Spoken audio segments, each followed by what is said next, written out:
Bienvenido a Neuron Energy Talks, un podcast de estrategia de negocios enfocado en la industria energética.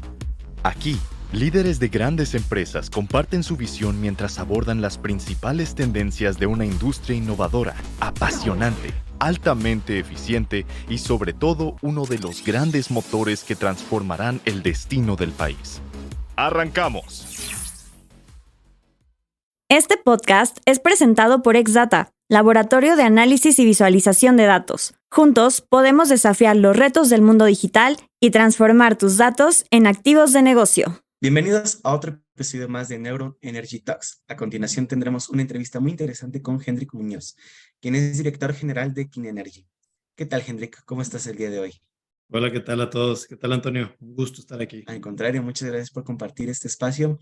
Pues cuéntanos, Hendrik, ¿cuáles son los retos más grandes actualmente para la compañía y para los clientes en temas de descarbonización o en la transición hacia energía? Bueno, yo creo que los enumeraría en 5 puntos muy específicos, ¿no?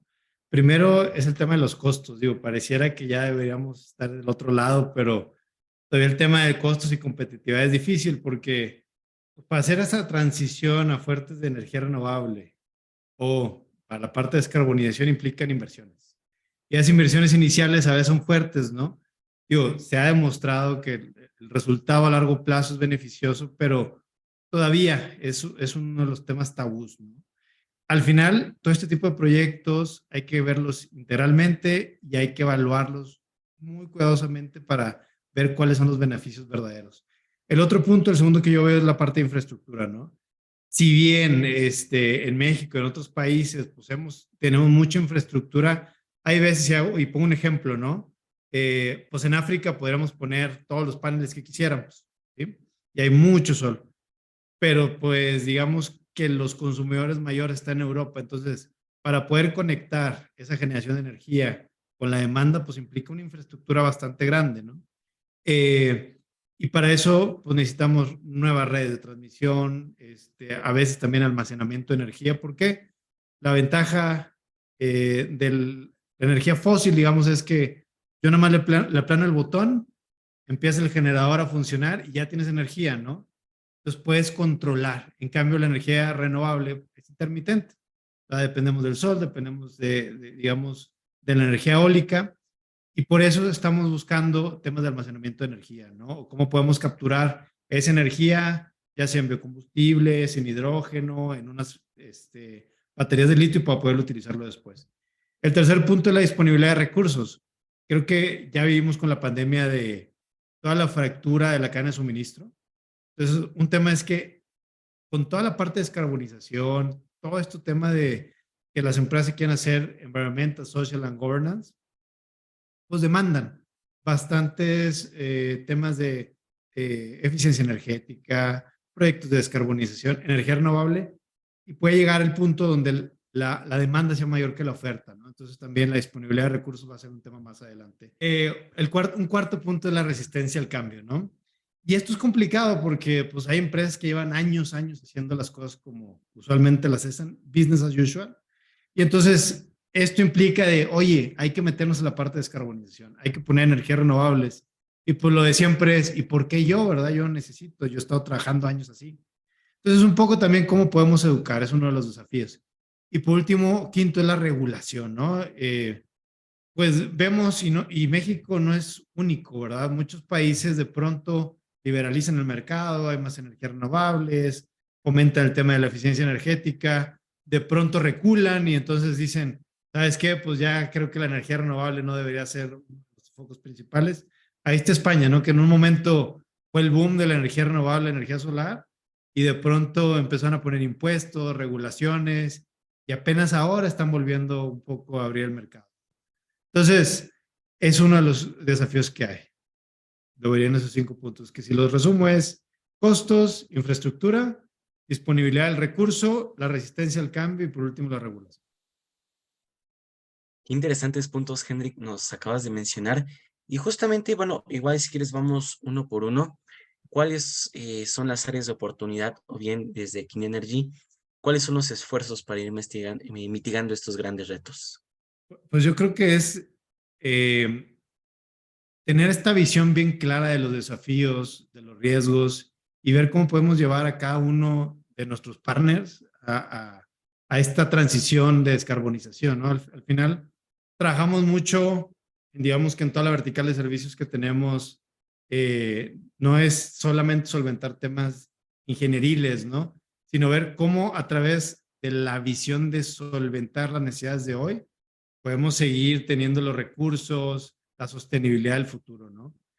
Muchas veces estamos y nos metemos en camisa de 11 varas oye, ¿cuál es la recomendación? Mira, en costos y operativamente, a lo mejor a corto plazo esto te puede ayudar, pero pues viendo todos los temas de exposición que tienes, la falta de resiliencia, el tema de sostenibilidad, creo que es mucho mejor estas decisiones que pueden ser costosas.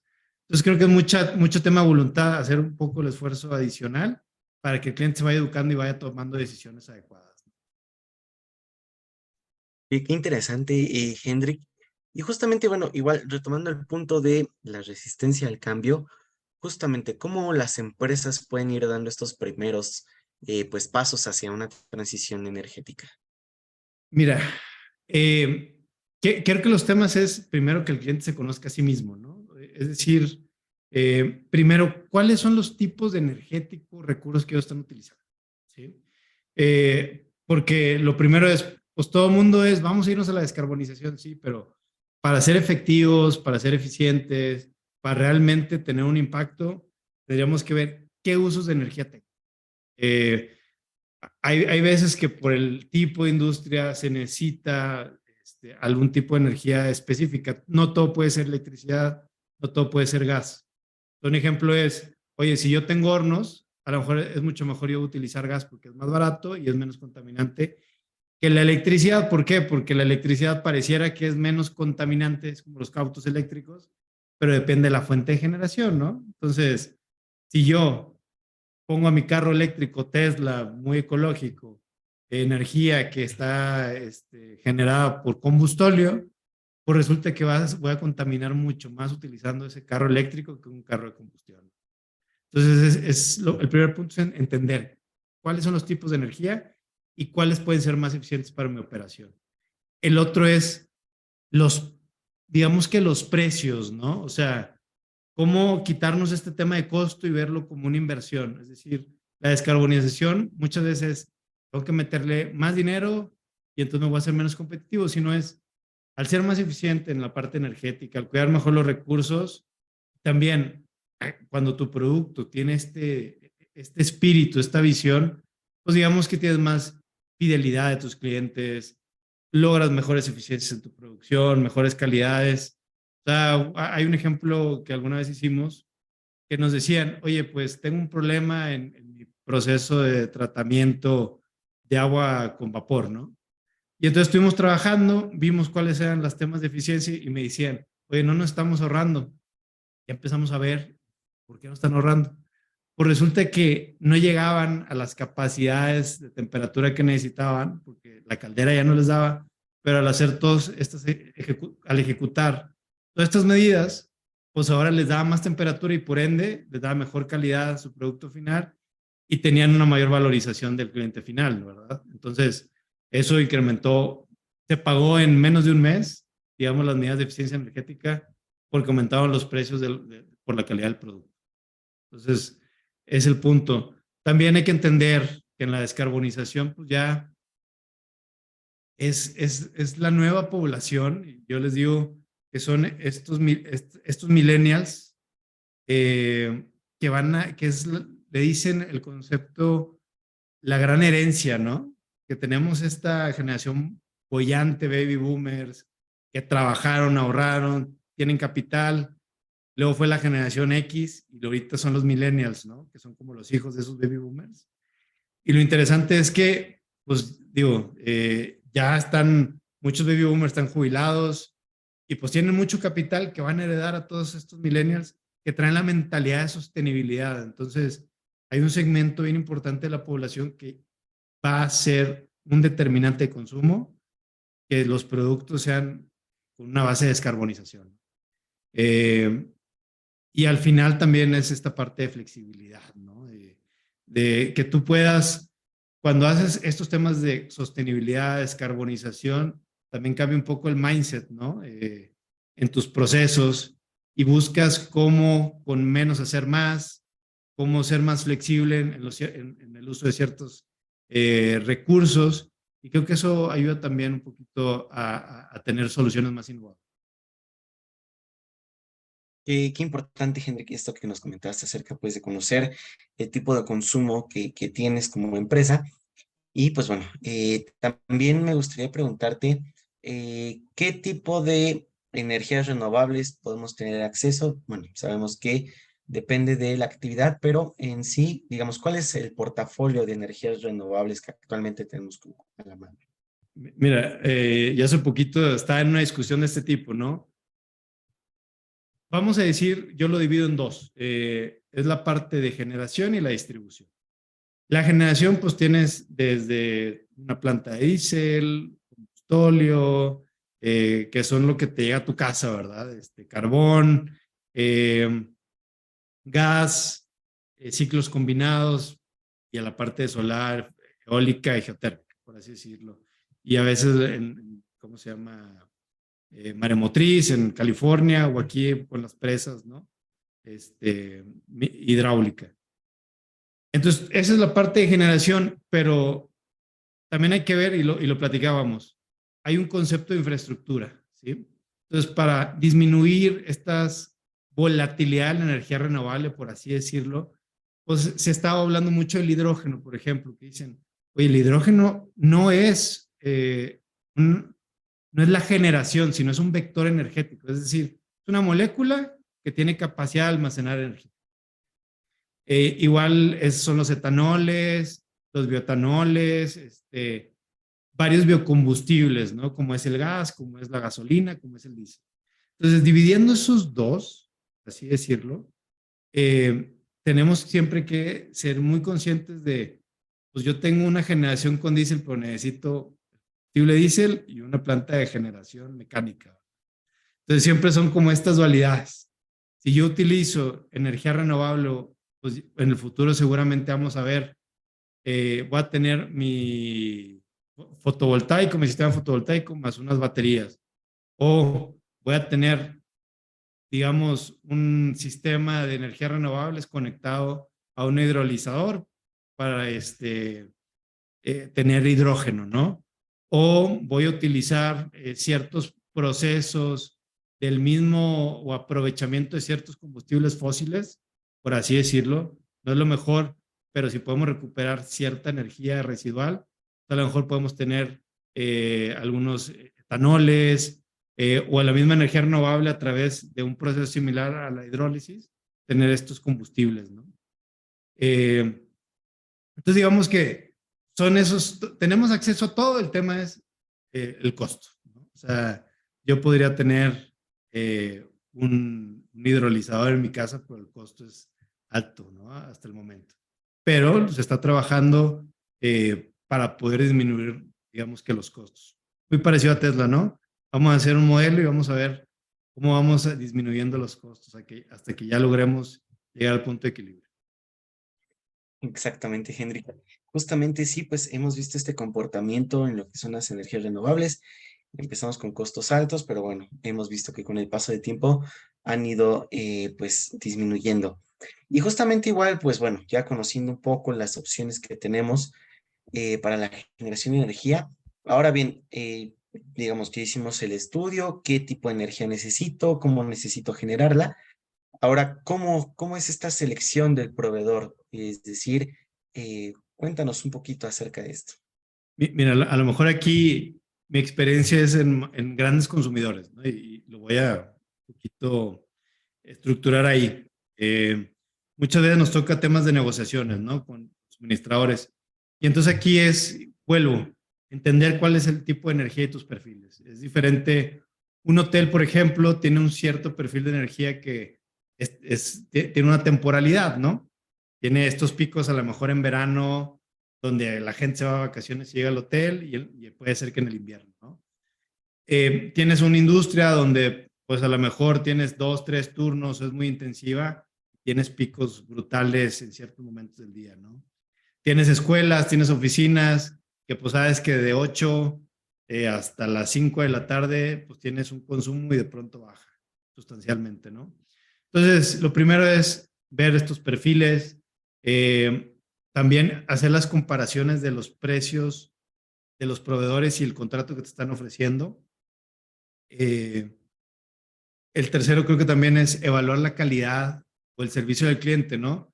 Porque muchas veces nos ha tocado que son muy buenas propuestas, pero resulta que los tiempos en caso de desconexión, en caso de falla, son muy lentos, ¿no? Y pues 1 o 2 horas de un corte de una industria puede llegar a ser muy importante porque no nada más es, mucha industria no es, vuelvo a prender los equipos y listo, sino a veces hay un periodo de estabilización del mismo proceso, tienen que hacer un arranque secuenciado y implica mucho más tiempo una vez que regresa la energía, ¿no? Entonces también parte del servicio al cliente es cómo responde ante fallas, cómo es su proceso administrativo. También otro de los temas es la experiencia y la reputación, ¿no? Muchas veces tocan que son muy nuevos, o sea, digamos, proveedores muy nuevos, suministradores de energía, pero no tienen un historial todavía. Y entonces cuando ya estamos revisando técnicamente cómo está formulado, muchos de los temas técnicos, contratos, pues hay mucho exposure, no nada más para el cliente, sino también por parte del suministrador. Porque de pronto, pues si quiebra el suministrador, pues entonces ya no va a tener energía el cliente, ¿no? Entonces tiene un alto exposure a pesar de que en un principio pues tenga muy buenas condiciones de mercado. Entonces también es importante entender la experiencia, la cartera, la solidez financiera que puede tener estos proveedores, ¿no? Porque en caso de fallo, pues lo que quieres es que pues si quiebra tu proveedor, como cualquier proveedor, pues que tú sigas operando, que tengas otra opción. Y por último, creo que la flexibilidad de opciones de contrato, ¿no? Pues con toda la pandemia y con todos los cambios de costos que ha habido en la parte de energéticos, pues tan simple como antes del 2021 o 2020 nos pegamos una pandemia y eso hizo un cambio sustancial del perfil de cómo utilizamos energía. Ya cuando nos estamos acostumbrando, pues resulta que hay una crisis de guerra entre Rusia y Ucrania y estallan unos gasoductos y eso hace que sean muy volátiles los precios de energía, de gas, por ejemplo. O en Texas, de pronto puede llegar que haya una tormenta de hielo que no esperábamos y un día o dos son precios abismales de gas que tenemos que pagar. Entonces, muchas veces, antes, pues estábamos acostumbrados a tener contratos de 10, 20 años y creo que estaba muy a gusto los clientes. Ahora los clientes como que dicen, vamos a irnos precavidos, estoy dispuesto a pagar a lo mejor un prime, pero yo quiero un contrato un poco más corto para posteriormente yo tener más opciones o poder renegociar, ¿no? Entonces, y también porque las capacidades de la industria pues, cambian cada cierto tiempo, ¿no? O sea, a lo mejor me toca a mí contratar una cierta capacidad, pero luego necesito más y posiblemente no me la puedan dar en su momento. Y puedo salir al mercado y entonces ahí sí puedo tener más disponibilidad, ¿no? Yo no me quiero meter en temas muy técnicos, pero son algunos ejemplos. Claro, claro, Henry, qué importantes pues todos estos puntos que nos mencionas. Y ahora bien, digamos, siguiendo con esta etapa, cuéntanos los retos en cuanto a la ingeniería ya para la implementación de estos proyectos, en la operación. Bueno, danos un poquito más de luz qué pasa después ya de tener al proveedor y en cuanto se pone en marcha el proyecto. Mira, como cualquier proyecto de ingeniería, digo, lo principal es tener el suministro de los energéticos, ¿no? De los recursos, agua, gas, hasta internet, energía, ¿no? Eh, Creo que los puntos muy importantes es el tema de la seguridad, es uno de los grandes desafíos porque pues ahora se quiere hacer las cosas en menos tiempo, con más gente y eso implica que se tenga que cuidar el tema de seguridad, ¿no? Y muchas veces se pelea la velocidad con la seguridad. Entonces yo siempre digo, una obra buena, una construcción adecuada son aquellos que les dan el detalle, la seguridad, ¿no? Y además lo más importante, pues es las personas, ¿no? También otro tema y desafío lo recalco, es el costo y los plazos. Cada vez veo que hay más presión de disminuir costos y mejorar los tiempos, ¿no? Muchas veces no hay un soporte adecuado y no se ven ciertos riesgos y resultan que los proyectos se dilatan. Y creo que una de las cosas que se tienen que trabajar para eso es desde un principio ver el business case y ver cómo se puede estructurar datos, cómo se pueden tener información de proyectos pasados, cómo se puede mejorar la colaboración entre los participantes junto con los datos para hacer análisis y ver cómo sí se puede llegar a los tiempos que se manejan, ¿no? El otro tema es las velocidades con que cambia la tecnología, ¿no? Y lo que implica ya la operación. Muchas veces, ya cuando se empieza a construir, pues tienes un concepto, muchas veces puedes tardar 2, 3 años a lo mejor en que ya esté, pero un cambio de tecnología que no habías visto desde la parte de diseño, ya los compraste y de pronto cuando ya estás haciendo los arranques, ya es un tema obsoleto. O no estás viendo qué tipo de mantenimiento va a tener este tipo de infraestructura, ¿no? Vamos a decir, pues un tema de fotovoltaico, a lo mejor que es un poco más conocido, me llama la atención que hace 10 años un panel de 1.6 por 1 metro te daba 120 watts y ahorita pues, vi que 10 años después ya andamos como 400 watts por un área similar, ¿no? Entonces, 3 veces más, 4 veces más de lo que te daba al principio. Así se ha movido la parte de la tecnología, ¿no? Y por último, creo que la gestión de riesgos también, o sea, todo esto va muy englobado, tema de seguridad, tecnología, en la parte de los plazos, ¿no? La gestión de riesgos como que no la vemos, no hacemos un mapa, no caracterizamos dónde se nos puede atorar el changarro. Y creo que es importante que todos estos proyectos de construcción tengamos como visión de cuáles son los riesgos. Algunos pues van a pasar, ¿no? Pero qué probabilidad y cuál es el plan de contingencia. Es como, pues nadie pensaba que iba a haber una pandemia, ¿no? En la vida.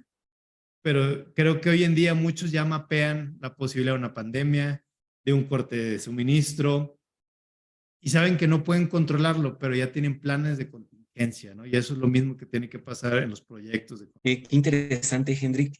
Y justamente qué importante esta parte de tratar de minimizar, pues justamente estos pues, riesgos que puede traer consigo pues, la implementación de este tipo de proyectos. Y pues bueno, ahora bien, ¿cómo justamente en este tema pues, de ingeniería podemos llevar a cabo diseños que sean pues atractivos y que al mismo tiempo puedan cumplir con créditos de agua y aire? Pero bueno, en este caso ya no son proyectos de transición energética, sino pues ya otro tipo de proyectos de tema de ingeniería, es decir, en tema de diseño que vaya bien con pues la parte de infraestructura y que cumpla con créditos de agua y de aire. Vamos a decirlo así y a ver si lo entiendo, ¿no? Ujú. El tema es, digamos, la parte de construcción, del diseño, ingenierías, pues tocas todo, ¿no? Es operacional, es sostenibilidad, es calidad del ocupante, ¿no? O sea, la calidad interna del ocupante. Entonces, al final hay que alinear muy bien cuáles son los requerimientos que tienen cada uno de los stakeholders, entender también qué tipo de operación, porque a veces están peleados la eficiencia con la calidad de la operación, con la velocidad. Siempre hago un ejemplo de que me dicen, oye, hay una escuela que es bastante eficiente, ¿no? En un estado de la República. Y me invitaron, no, porque aquí estamos viendo y hicimos nuestro análisis y es de las escuelas que menos energía utilizan. Vamos a ver, ¿no? Pues primero, era un lugar que era sumamente caliente, no tenía aires acondicionados, ¿no? Y tenía ventiladores. Luego, pues la iluminación, pues apenas se podía leer, ¿sí?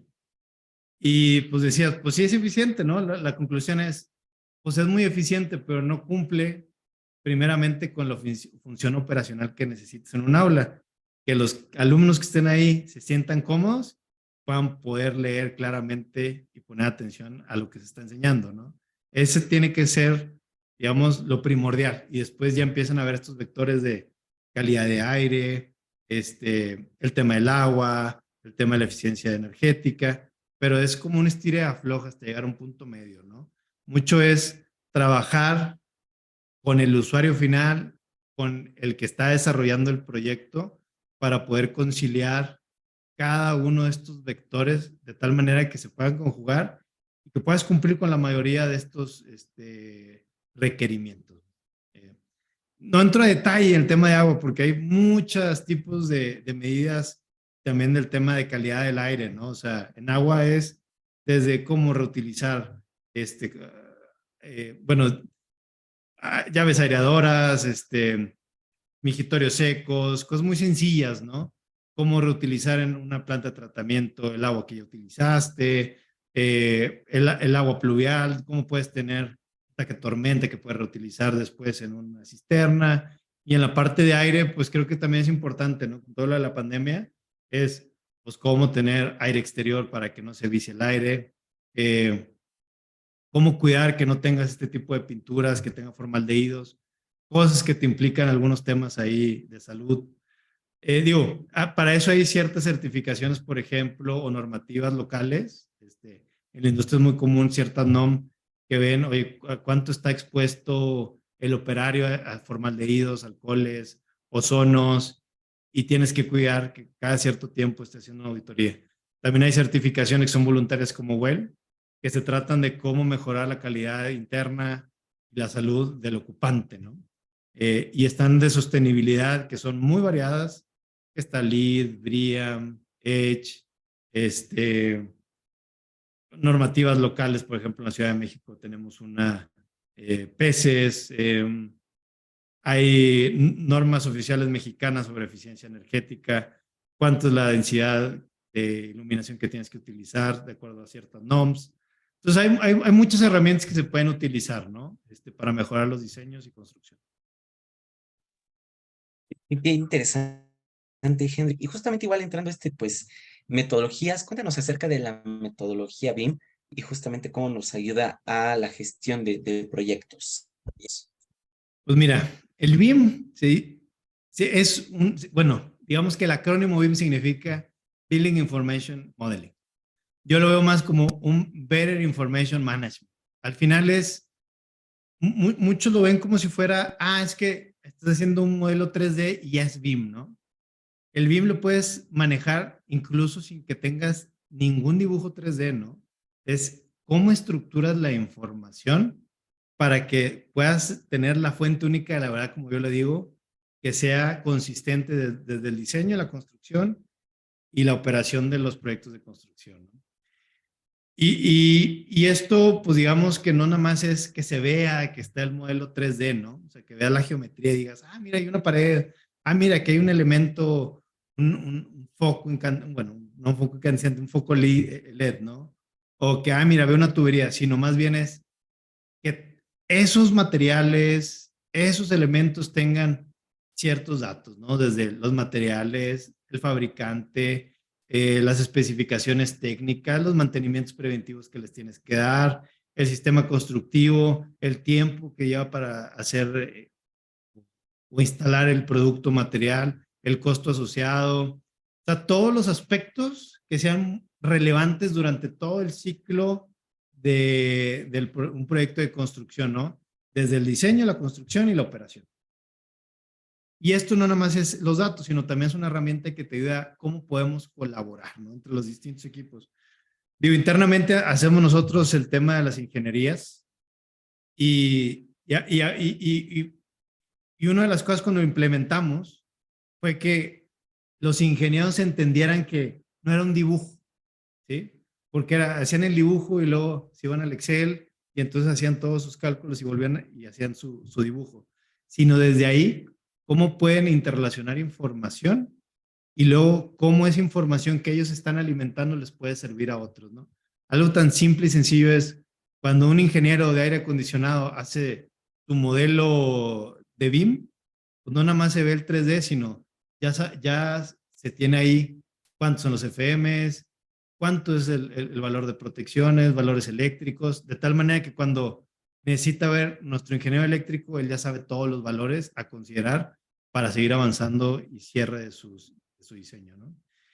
Y también esta información, como está estructurada, te ayuda a poder facilitar la comunicación, minimizar errores y tener detección temprana de problemas, ¿no? Digo, implica más tiempo e implica un change management, definitivamente, ¿no? O sea, piensan todos de que, vamos a hacerlo bien y queremos hacer un diseño en los tiempos de un 2D, pues es complicado. O quieren hacer todo este proceso, pero sin tener definido qué información se requiere al final, también se hace complejo, ¿no? Entonces, mucho es culturizar, educar, hacer partnerships con los despachos de arquitecto, con las gerencias de proyecto, con los clientes, de manera que entiendan qué implica y cómo a lo mejor te puede llevar un poco más de tiempo o a corto plazo implica más inversión, que muchas veces pues tengo que teclear cosas que antes no tecleaba, ¿verdad? ¿Sí? Pero eso al final va a ser un efecto exponencial para toma de decisiones durante todo el ciclo de vida del proyecto. Qué importante, Henrik, esto que nos comentas en cuanto al management de un proyecto y justamente en cómo nos ayuda a minimizar pues los riesgos y también tener acciones preventivas. Y cuéntanos también un poco ya en el tema tecnológico, cómo la inteligencia artificial y el IoT nos puede ayudar justamente a mejorar esta gestión, a identificar algunos riesgos e incluso prevenirlos. Mira, el tema de inteligencia artificial y IoT lo veo también una dualidad bien interesante, ¿no? Digamos que la inteligencia artificial es al que le avientas en el embudo toda la información y es el que empieza a estructurar, analizar, separar y entender ciertas correlaciones, ¿no? Y el IoT lo que nos permite es capturar datos, muchos datos, ¿no? Entonces, masificar estos datos. Si antes, digamos, alguien en operaciones tenía que ver cada uno de los medidores que había en los departamentos o en su proceso industrial y traía una tablita y luego daba la vuelta, se sentaba al escritorio y lo tecleaba. Ahora el Internet de las Cosas lo que hace es cómo en tiempo real se empieza a alimentar un sistema y la inteligencia artificial, cuando tú les das ciertas variables con estos datos, pues empieza a ver, ¿no? Vuelvo y soy persona de puntos y así como de abstracciones. ¿Cómo nos puede ayudar? Lo primero es monitorear y hacer el análisis de la información, ¿no? Entre más sensores, entre más información le demos a la inteligencia artificial, más patrones va a identificar, más tendencias y más predictividad nos va a decir sobre nuestro proceso, sobre nuestra operación, sobre nuestra toma de decisiones, ¿no? Entonces, lo primero que nos ayuda es para el monitoreo y análisis. El segundo es para los temas de construcciones, cómo optimizar los mantenimientos, ¿no? Digo, vamos a decir, mucho de los costos del proyecto de construcción, pues al final es que la operación esté adecuada, ¿no? Y que no haya fallos y que siga habiendo continuidad en el negocio. Entonces, a medida que tú tienes estos sensores y ves los componentes, puedes predecir cuándo puede fallar uno de los equipos que sean importantes y puedes ir programando cuándo tendrían que ser los mantenimientos de tal manera que sigas teniendo confiabilidad en tu sistema y que no veas interrumpido tu negocio cuando menos lo necesitas. El otro tema es la predicción de problemas, ¿no? Como digo, el IoT son sensores que están en todos lados y están conectados a la red. Y la inteligencia artificial empieza a analizar todos los históricos que les ha llegado, ¿no? Y con esto empieza a identificar patrones, tendencias y empieza a darte recomendaciones, ¿no? Oye, por aquí a lo mejor tienes una falla o una falla que va a suceder el sistema eléctrico. Si se cumple un poquito más esta condición o vas a tener una fuga, que ya veo que las presiones se están cambiando en esta parte de la tubería, ¿no? El otro punto es que es bien importante que se ha empezado a adaptar es la gestión de la cadena de suministros, ¿no? Muchas veces cuando ya tienes los datos estructurados, ya tienes muchos históricos, puedes ir previendo de, oye, hasta la construcción, estos tipos de equipos tardan de 10 a 20 semanas, ¿no? Viendo todos los datos históricos que tengo, pues yo creo que ya ve considerando o que tienes que licitar antes o que vas a tener que expandir un poco tu calendario de proyecto. Entonces, eso también te permite el IA. Y en la parte de operación, pues digamos que hay temas de suministro como filtros, cadenas, bandas, motores para hacer los recambios, que cuando ya tienes los históricos de los mantenimientos que has hecho, de las fallas, pues ya la inteligencia artificial ya te dice, oye, puede fallar, pero también considera los tiempos que necesitas para instalar y para que te dé el equipo, ¿no? Y el otro punto que creo que es bien importante y más hoy en día es que mejora la seguridad, ¿no? Porque tienes más sensores, tienes más cámaras, puedes identificar, puedes correlacionar. Entonces, en el punto de, durante la construcción, hay algunas empresas más en Europa que ya están utilizando temas de cámaras, ¿no? De seguridad. Y entonces pueden detectar patrones donde identifican, oye, que hay una actividad de riesgo, ¿no? Y rápidamente, pues comunica a una central para, oye, pues no se nos vaya a tener un accidente esta persona, ¿no? Entonces, estas mejoras de seguridad también ayudan cuando tenemos IoTs, tenemos cámaras, a poder tener un mejor monitoreo del avance y de la seguridad del sistema, ¿no? O sea, en resumen, creo que lo podría estructurar en mejorar la gestión de los proyectos de construcción porque tenemos un mejor análisis de datos, optimizamos los recursos y tenemos una predicción de los problemas. Qué interesante, Hendrik, pues toda esta parte de avances tecnológicos que hemos tenido justamente para mejorar todo el tema de management en el tema de proyectos. Y pues bueno, igual, Hendrik, me gustaría preguntarte si de tu parte tienes algún comentario final o algún tema que quieras volver a traer sobre la mesa. Yo creo que vamos a empezar a tener un cambio de paradigma. Antes trabajamos mucho en silos, ¿no? O sea, toda la parte de ingenierías, de construcción, pero como el mundo se está moviendo tan rápido y requiere más coordinación, creo que tenemos que movernos en equipos más integrados, ¿no? O sea, de tal manera que sea como la ola del mar, ¿no? Que pues va arrastrando, va arrastrando, va arrastrando, ¿no? No es un pico y listo, sino va arrastrando eso. Entonces, creo que el tema es que se empiece a entender cómo encadenar estas necesidades que tiene el cliente desde la parte de la gestión de recursos, desde cómo tienen que enlazarse no nada más la parte de ingeniería operacional, sino sostenibilidad, gestión de recursos, los mantenimientos, la operatividad, cómo cumplir con los plazos, en los tiempos, o sea, que todo el mundo entienda estos conceptos y entender cuál es el negocio principal del que va a ocupar el edificio, ¿no? Y creo que mucho de esto implica empezar todos a movernos en datos estructurados o que empecemos a utilizar el poder de los datos, ¿no? O sea, es el nuevo petróleo, muchos lo dicen, es el nuevo oro. Entonces, a medida que vayamos alimentando, digamos, el modelo, vamos a tener mucha mejor predictividad de qué va a pasar, nos vamos a ayudar mutuamente y es como lo que pasa con ChatGPT, ¿no? Que ha sido muy famoso y ya está en boga, a lo mejor en 10 años van a escuchar eso y van a decir que anticuado, que va a haber una nueva tecnología, pero la base del ChatGPT es agarraron un montón de información y empezaban a ver cómo se tenía que estructurar y cómo interpretarla para que nos pueda contestar muy orgánicamente, ¿no? Para poder lograr mejorar estos proyectos, lograr la sostenibilidad, cumplir con la expectativa del mercado, consumo, demanda, requerimos forzosamente ya empezar a cambiar nuestro mindset, pensar no como soy un ingeniero que nada más le sabe esto, sino también es cómo podemos estructurar la información, utilizar y potencializar las herramientas tecnológicas para hacer mucho más fácil nuestro trabajo. Esa sería mi reflexión. Qué interesante, Hendrik.